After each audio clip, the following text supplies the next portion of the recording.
ओम श्री बृहस्पति नमः। नौ ग्रहों में सबसे अधिक शुभ ग्रह देवगुरु बृहस्पति को माना जाता है।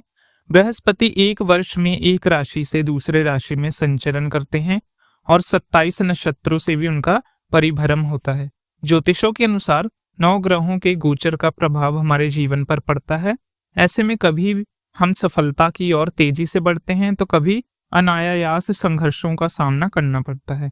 इनका मुख्य कारण है इन 9 ग्रहों की राशियों में परिवर्तन है, क्योंकि देवगुरु बृहस्पति सभी ग्रहों में सबसे बड़े और सबसे शुभ ग्रह हैं, इसलिए उन्हें गुरु ग्रह कहा जाता है।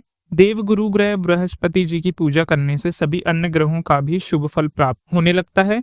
देवगुरु बृहस्पति जी की पूजा गुरुवार के दिन करने के बाद कथा का श्रवण करने से भी मनोकामना पूर्ण होती है और सभी नवग्रहों का शुभ आशीर्वाद भी प्राप्त होता है। तो आइए श्रद्धालुओं देवगुरु बृहस्पति का स्मरण करते हुए आज बृहस्पति व्रत की कथा का शुभारंभ करते हैं। आप सुनेंगे कथा बृहस्पति की। तो बृहस्पति व्रत की पौराणिक कथा के अनुसार प्राचीन समय की बात है। भारतवर्ष में एक राजा राज्य करता था। वह बड़ा प्रतापी और दानी था। वह नित्य प्रति मंदिर में भगवान के दर्शन करने जाता। वह ब्राह्मण और गुरुओं की सेवा किया करता था। उसके द्वारा से कोई भी याचक निराश होकर नहीं जाता। वह प्रत्येक गुरुवार को व्रत रखता और पूजन करता। हर दिन गरीबों की सहायता करता था, परंतु ये सब बात उसकी रानी को अच्छी नहीं लगती थी। वह ना तो व्रत करती थी, ना किसी को भी एक पैसा दान में देती थी। राजा से भी ऐसा करने को मना किया करती थी। एक समय की बात है, राजा शिकार खेलने वन को चले गए। घर में रानी और दासी थी। उस समय गुरु बृहस्पति साधु का रूप धारण करके राजा के दरवाजे पर भिक्षा मांगने आए। साधु ने रानी से भिक्षा मांगी। वह कहने लगी, साधु महाराज, मैं इस दान में पुण्य से तंग आ गई हूँ। इस कार्य के लिए मेरे पति देव ही बहुत हैं। अब आप ऐसी कृपा करो, हमारा सारा धन नष्ट हो जाए और मैं आराम से रह सकूं। साधु रूपी बृहस्पति देव ने कहा, हे देवी, तुम बड़ी विचित्र हो। संतान और धन से कोई दुखी नहीं होता, ये तो सभी को चाहिए होता है।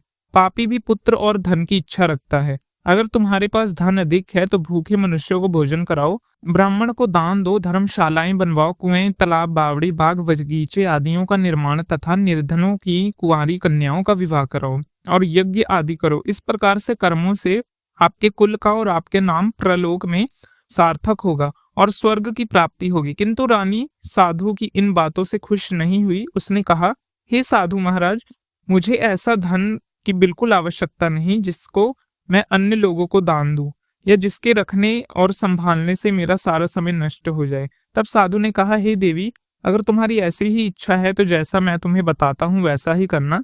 बृहस्पति के दिन घर में गोबर से लीपना और केशों को पीली मिट्टी से धोना।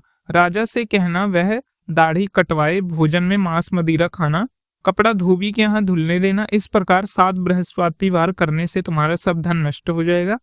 ऐसा कहकर साधु महाराज रूपी बृहस्पति देव अंतर ध्यान हो गए। रानी ने साधु के कहे अनुसार 7 बृहस्पतिवार तक वैसा ही करने का विचार किया। साधु के बताए अनुसार कार्य करते हुए केवल 3 बृहस्पतिवार ही बीते थे कि उसकी समस्त धन संपत्ति नष्ट हो गई।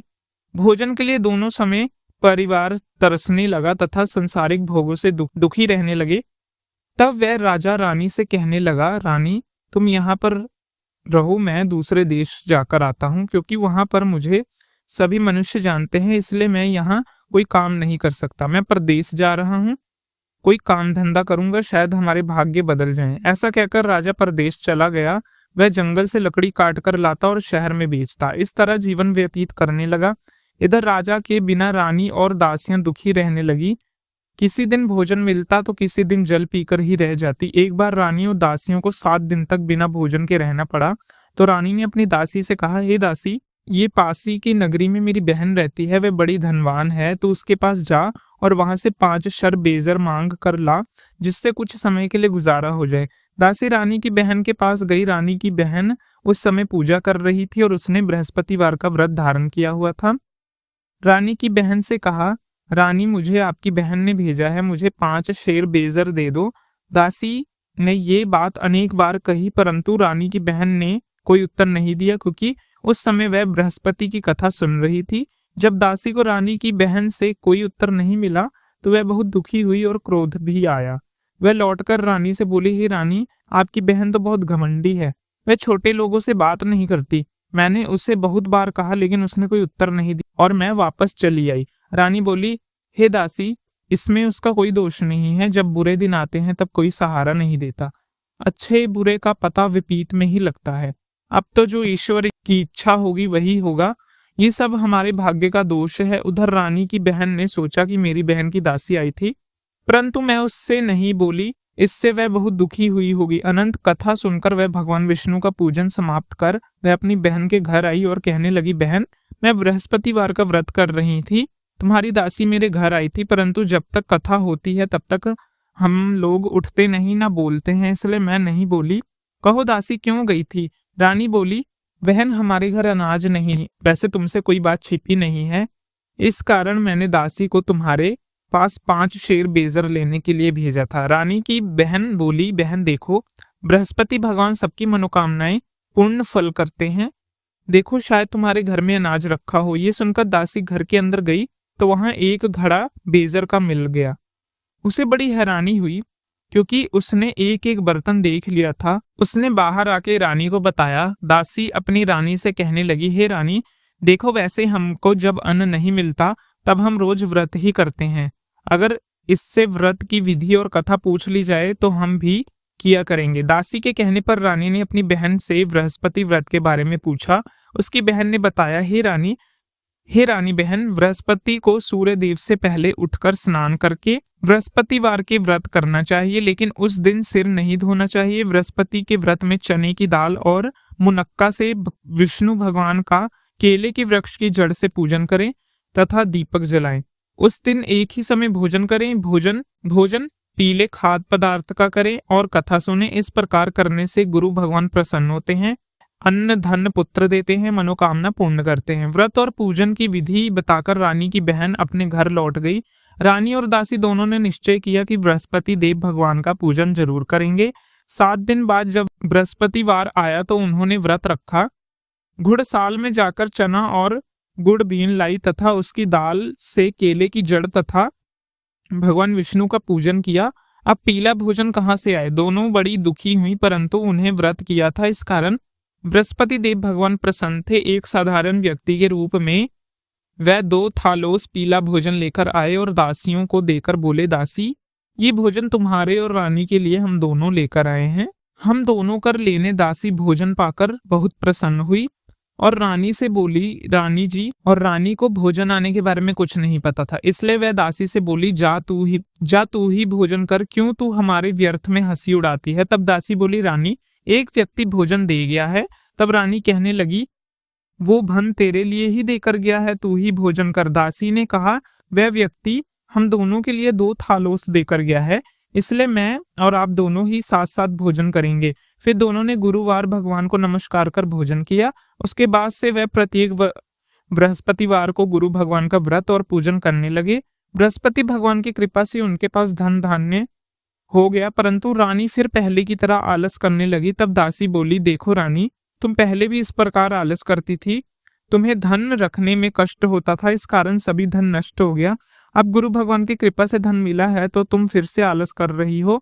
बड़ी मुसीबतों के बाद हमें ये धन पर्याप्त हुआ है, इसलिए हमें दान पुण्य करना चाहिए। तुम भूखे मनुष्यों को भोजन कराओ, खिलाओ पिलाओ, ब्राह्मणों को दान दो, कुआं तालाब बावड़ी आदि का निर्माण कराओ, मंदिर पाठशाला बनवाकर दान दो, कुंवारी कन्याओं का विवाह करवाओ, धन और शुभ कार्यों में खर्च करो। तुम्हारा कुल का यश बढ़ेगा और स्वर्ग प्राप्त होगा और पितृ भी प्रसन्न होंगे। दासी की बात मानकर रानी ने इससे सभी प्रकार से क्रम करना प्रारंभ कर दिया, जिससे उनका काफी यश फैलने लगा। एक दिन रानी और दासी आपस में विचार करने लगी, न जाने राजा किस दशा में होंगे, उनकी कोई खबर खोज ही नहीं है। उन्होंने बृहस्पति देव से प्रार्थना की। तब भगवान ने रात्रि में राजा को सपने में कहा, राजा उठ, तेरी रानी तुमको याद कर रही है, अपने देश को वापस लौट जा। राजा प्रातःकाल उठकर जंगल से लकड़ियां काटकर लाने के लिए जंगल की ओर चल पड़ा। जंगल से गुजरते समय सोचने लगा, रानी की गलती से उसको कितना दुख भोगना पड़ा। राजपाट छोड़कर उसे जंगल में आकर रहना पड़ रहा है, जंगल से लकड़ियां काटकर बेचकर गुजारा करना पड़ रहा है। उस समय उस जंगल में बृहस्पति देव एक साधु का रूप धारण करके आए और राजा के पास आकर बोले, हे लकड़हारे, तुम सुनसान जंगल में किस चिंता में बैठे हो, मुझे बतलाओ। ये सुनकर राजा की आंखों में आंसू भर आए और साधु की वंदना कर कर बोला, हे प्रभु, आप सब कुछ जानने वाले हैं। ऐसा कहकर राजा ने साधु को अपनी संपूर्ण कथा सुना दी। महात्मा दयालु होते वह राजा से बोले, राजा, तुम्हारी पत्नी ने बृहस्पति देव के प्रति अपराध किया था, जिसके कारण तुम्हारी ये दशा हुई। अब तुम किसी भी प्रकार की चिंता मत करो, भगवान तुम्हें पहले से अधिक धन देगा। देखो, तुम्हारी पत्नी ने बृहस्पतिवार का व्रत करना प्रारंभ कर दिया है। अब तुम भी बृहस्पति का व्रत करके चने की दाल और गुड़ जल के लोटे में डालकर केले का पूजन करो, फिर कथा कहो और सुनो। भगवान तुम्हारी सब मनोकामना पूर्ण करेगा। साधु को प्रसन्न देखकर राजा बोला, हे प्रभु, मुझे लकड़ी बेचकर इतना पैसा नहीं मिलता जिससे भोजन करने के उपरांत कुछ बचा सकूं। मैंने रात्रि में अपनी रानी को व्याकुल देखा है। मेरे पास कोई साधन नहीं जिससे समाचार जान सकूं। फिर मैं बृहस्पति देव की क्या कहानी कहूं? मुझे तो कुछ भी नहीं मालूम। हे साधु ने कहा, हे राजन, तुम किसी बात की चिंता मत करो। बृहस्पति के दिन तुम रोजाना की तरह लकड़ियां लेकर शहर में जाओ। रोज से 2 गुना धन प्राप्त होगा। तुम भली भांति भोजन कर लोगे। बृहस्पति देव की पूजा का सामान भी आ जाएगा। बृहस्पति की कथा इस प्रकार है। प्राचीन काल में एक बहुत ही निर्धन ब्राह्मण था। उसकी कोई संतान नहीं थी। वह नित्य पूजा पाठ करता, परंतु उसकी पत्नी बहुत मालीन होती थी। मालीन होने के साथ रहती थी। वह ना तो स्नान करती और ना ही किसी देवता का पूजन करती। प्रातःकाल उठते ही सबसे पहले भोजन करती, बाद में अन्य कार्य करती। ब्राह्मण देवता बहुत दुखी रहते थे। पत्नी को बहुत समझाते, किंतु परिणाम नहीं निकलता। भगवान की कृपा से ब्राह्मण की पत्नी के कन्या उत्पन्न हुई। वह कन्या अपने पिता के घर में बड़ी होने लगी। वह बालिका प्रातः स्नान करके भगवान विष्णु का जप करती। वह बचपन से ही बृहस्पतिवार का व्रत भी करने लगी थी। पूजा पाठ समाप्त कर स्कूल जाती, मुट्ठी में जौ भर के ले जाती और पाठशाला के मार्ग में डालती। वहीं जो सोने के हो जाते और लौटते समय उनको घर ले आती। एक दिन वह बालिका सूप में उनके सोने को जौ को फटक कर साफ कर रही थी। तभी उसकी माँ ने देख लिया और कहने लगी, बेटी, सोने के जौ को फटकने के लिए सोना का सूप होना चाहिए। दूसरे दिन गुरुवार था। उस कन्या ने व्रत रखा और बृहस्पति देव से प्रार्थना करके कहा, हे प्रभु, मैंने सच्चे मन से आपकी पूजा की है, तो मुझे सोने का सूप दे दो। बृहस्पति देव ने उनकी प्रार्थना स्वीकार कर ली। रोजाना की तरह वह कन्या जौ फैलाती हुई पाठशाला चली गई। पाठशाला से लौटकर जब वह जौ बीन रही थी तो बृहस्पति देव की कृपा से उसे सोने का सूप मिला। उससे वह घर ले आई और उससे जौ साफ करने लगी, परंतु माँ का वही ढंग रहा। एक दिन की बात है, वह कन्या सोने के सूप में जौ साफ कर रही थी। उस समय उस नगर का राजकुमार वहां से होकर निकला। उस कन्या के रूप को सोने के सूप में जो जौ साफ करते हुए देखकर वह कन्या पर मोहित हो गया। राजमहल आकर भोजन तथा जल त्याग कर उदास होकर लेट गया। राजा को जब राजकुमार द्वारा अन्न जल त्यागने का समाचार मिला तो वह अपने मंत्रियों के साथ अपने पुत्र के पास आए और बोले, बेटा, तुम्हें किस बात का कष्ट है? किसी ने अपमान किया अथवा कोई और कारण है? मुझे बताओ, मैं वही करूंगा जिससे तुम्हारी प्रसन्नता हो। तब राजकुमार ने अपने पिता को सारी बात कही। मुझे किसी प्रकार का दुख नहीं है, किसी ने मेरा अपमान नहीं किया, परंतु उस लड़की के साथ विवाह करना चाहता हूँ जो सोने के सूप में जौ साफ कर रही थी। ये सुनकर राजा आश्चर्य में पड़ गया और बोला, हे बेटा, इस तरह की कन्या का पता तुम ही लगाओ, मैं उसके साथ तुम्हारा विवाह अवश्य ही करवा दूंगा। राजकुमार ने राजा को उस लड़की के घर का पता बतलाया। मंत्री उस लड़की के घर गए और राजा का आदेश ब्राह्मण को सुनाया। कुछ दिन बाद ब्राह्मण की कन्या का विवाह राजकुमार के साथ संपन्न हो गया। कन्या के घर जाते ही उस ब्राह्मण देवता के घर में पहले की तरह गरीबी का वास हो गया। अब भोजन के लिए भी अन्न बड़ी मुश्किल से मिलता था। एक दिन दुखी होकर ब्राह्मण अपनी पुत्री से मिलने गया। बेटी ने पिता को दुखी अवस्था को देखकर अपनी माँ का समाचार पूछा। ब्राह्मण देवता ने सभी हाल कह सुनाया। अब कन्या ने बहुत सारा धन देकर अपने पिता को विदा कर दिया। इस तरह ब्राह्मण का कुछ समय सुखपूर्वक बीता, लेकिन कुछ दिन बाद फिर वही हाल हो गया। ब्राह्मण फिर अपनी कन्या के यहाँ गया, सभी का हाल लिया और पुत्री कहने लगी, पिताजी, अब माता जी को यहाँ लिवा लो, मैं उनको वो विधि बता दूंगी जिससे गरीबी दूर हो जाए। ब्राह्मण देवता अपनी पत्नी को साथ लेकर अपनी पुत्री के यहाँ राजमहल में पहुंचा। पुत्री अपनी माँ को समझाने लगी, माँ, प्रातःकाल उठकर प्रथम स्नान आदि करके भगवान विष्णु का पूजन करो, सब दरिद्रता दूर हो जाएगी। परंतु उसकी माँ ने उसकी एक बात नहीं मानी। वे प्रातःकाल उठकर अपनी पुत्री का बचा जूठन खा लेती थी। एक दिन उसकी पुत्री को बहुत गुस्सा आया। उसने एक रात कोठरी से सारा सामान निकाल दिया और उसमें अपनी माँ को बंद कर दिया।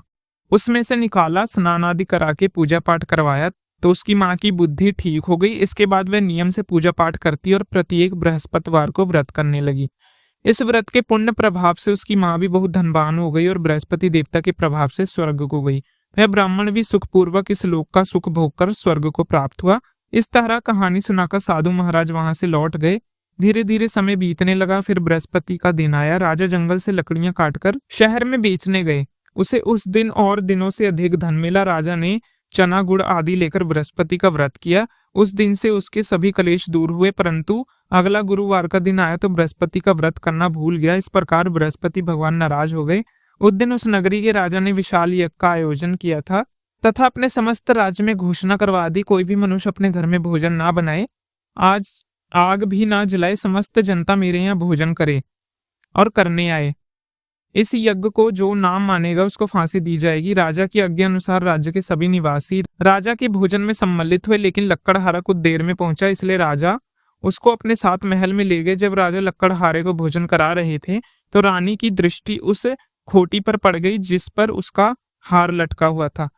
उसे हार खोटी पर लटका दिखाई नहीं दिया। रानी को निश्चय हो गया मेरा हार उस लक्कड़हारे ने चुराया। उसी समय सैनिक को बुलवाकर उसने उसको कारागृह में बंद करवा दिया और वह बहुत दुखी होकर विचार करने लगा कि न जाने कौन से पूर्व जन्म के कर्म है जो मुझे ये दुख प्राप्त हो रहा है। साधु को याद करने लगा, जंगल में मिला था। तत्काल बृहस्पति देव साधु के रूप में प्रकट हो गए। उसकी दशा को देखकर कहने लगे, मूर्ख, तूने बृहस्पति देवता की कथा नहीं कही, इस कारण तुझे दुख प्राप्त हो रहा है। अब चिंता मत कर, बृहस्पति वार के दिन कारागार के दरवाजे पर 4 पैसे पड़े मिलेंगे। तू उनसे बृहस्पति देव की पूजा करना, तेरे सभी कष्ट दूर हो जाएंगे। अगले बृहस्पति तक उसे कारागार के द्वार पर 4 पैसे पड़े मिले। राजा ने पूजा का सामान मंगवाकर कथा कही और प्रसाद बांटा। उसी रात्रि बृहस्पति देव ने उस नगर के राजा को स्वप्न में दर्शन दिए और बोला, राजा, तूने जिस आदमी को कारागृह में बंद कर दिया है वह निर्दोष है। राजा प्रातःकाल उठा और खूंटी पर हार टंगा देखकर लक्कड़हारे को बुलाकर क्षमा मांगी तथा राजा के योग्य सुंदर वस्त्र आभूषण भेंट कर दिए और उसे विदा कर दिया। गुरुदेव की आज्ञा अनुसार राजा अब अपने नगर को चल दिया। राजा जब नगर के निकट पहुंचा तो बड़ी आशा हुई और नगर से सबसे पहले अधिक बाग, तला और कुएं तथा बहुत सी धर्मशाला, मंदिर आदि बने हुए। राजा ने पूछा, ये किसका बाग और धर्मशाला है? नगर के सब लोग कहने लगे, ये रानी और दासी द्वारा बनवाया गया है। राजा को आश्चर्य हुआ और गुस्सा भी आया कि जब रानी ने खबर सुनी कि राजा आ रहे हैं तो उसने अपनी दासी से कहा, हे दासी, देख, राजा हमको कितनी बुरी हालत में छोड़ गए थे, अब हमारी ऐसी हालत देखकर लौट ना जाएं, इसलिए तो दरवाजे पर खड़ी हो जा। रानी की आज्ञा अनुसार दासी दरवाजे पर खड़ी हो गई। अब राजा आए तो उन्हें साथ महल में लेवा लाई। तब राजा ने क्रोध करके अपनी तलवार निकाली, पूछने लगा, बताओ ये धन तुमने कैसे प्राप्त किया? तब रानी ने बताया कि धन बृहस्पति देव के व्रत के प्रभाव से प्राप्त हुआ है।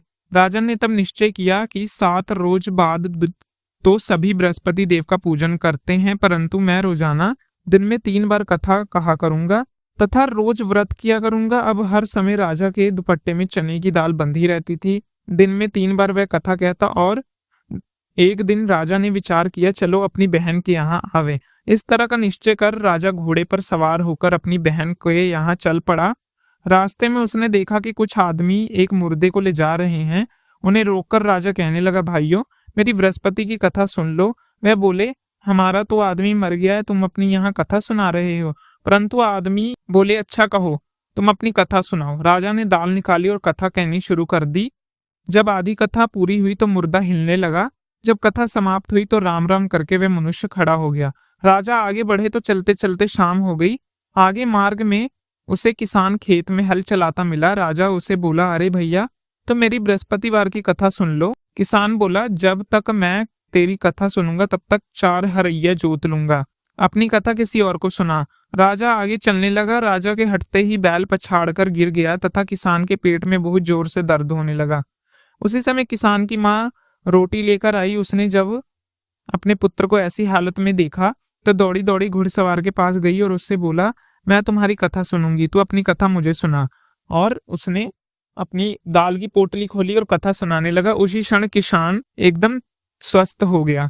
अपनी बहन के घर पहुंचा। राजा अब अपनी बहन के घर पहुंचा। बहन ने भाई की खूब मेहमान की। दूसरे दिन प्रातःकाल राजा जगा तो देखा कि सब लोग भोजन कर रहे हैं। राजा ने अपनी बहन से पूछा, ऐसा कोई मनुष्य नहीं जिसने भोजन ना किया हो, जो मेरी बृहस्पतिवार की कथा सुन ले? तो बहन बोली, भैया, ये देश है, यहाँ पहले भोजन होता है, बाद में अन्य काम। अगर पड़ोसियों में कोई है तो देख कर आती हूँ। ऐसा कहकर बहन देखने चली गई उसे कोई भी व्यक्ति नहीं मिला। एक कुमार के घर गई जिसका लड़का बीमार था। पता चला था कि उसके यहाँ 3 दिन से भोजन नहीं है, ना ही किसी ने भोजन किया। रानी ने अपने भाई की कथा सुनने के लिए कुम्हार से कहा। वह तैयार हो गया। राजा ने जब बृहस्पतिवार की कथा कही और सुनकर उसका लड़का ठीक हो गया। अब तो राजा की प्रशंसा होने लगी। एक दिन राजा ने अपनी बहन से कहा, बहन, अब मैं अपने घर जा रहा हूँ, तुम भी तैयार हो जाओ। राजा की बहन ने अपनी सास से भाई के साथ जाने की आज्ञा मांगी। सास बोली, चली जा, परंतु अपने लड़के को मत ले जाना, क्योंकि तेरे भाई की कोई संतान नहीं होती। बहन ने अपने भाई से कहा, हे भैया, मैं तो चलूंगी, परंतु कोई बालक नहीं जाएगा। राजा ने कहा, जब कोई बालक नहीं चलेगा तो तुम भी जाकर क्या करोगी। दुखी मन से राजा अपने नगर को वापस लौट आया। राजा ने अपनी रानी से कहा, हम निसंतान हैं, हमारे घर आना कोई पसंद नहीं करता। ऐसा कहकर वह बिना भोजन आदि किए शैया पर लेट गया। रानी बोली, हे प्रभु, बृहस्पति देव ने हमें सब कुछ दिया, संतान भी अवश्य दे देंगे। उस रात बृहस्पति देव ने राजा को स्वप्न में कहा, राजा उठ, सभी सोच त्याग दे, तेरी रानी गर्भ से है। राजा को ये जानकर बड़ी प्रसन्नता हुई। 9वें महीने रानी के घर में एक सुंदर पुत्र पैदा हुआ। जब राजा की बहन ने ये शुभ समाचार सुना तो वह बहुत खुश हुई और बधाई लेकर अपने भाई के यहाँ आई। रानी ने कहा, घोड़ा चढ़कर तो नहीं आया, गधा चढ़ी आई। राजा की बहन बोली, भाई, मैं इस प्रकार ना कहती तो तुम संतान कैसे मिलती। बृहस्पति देव ऐसे ही हैं, जिसके मन में जो कामना होती है पूर्ण कर देते हैं। सद्भावना पूर्वक बृहस्पति जी का व्रत करते हैं और कथा पढ़ते हैं अथवा कथा सुनते हैं, बृहस्पति देव उनकी सभी मनोकामनाएं पूर्ण करते हैं। बृहस्पति देव उनकी सदैव रक्षा करते हैं जो संसार में सद्भावना और सच्चे मन से बृहस्पति देव का पूजन करते हैं।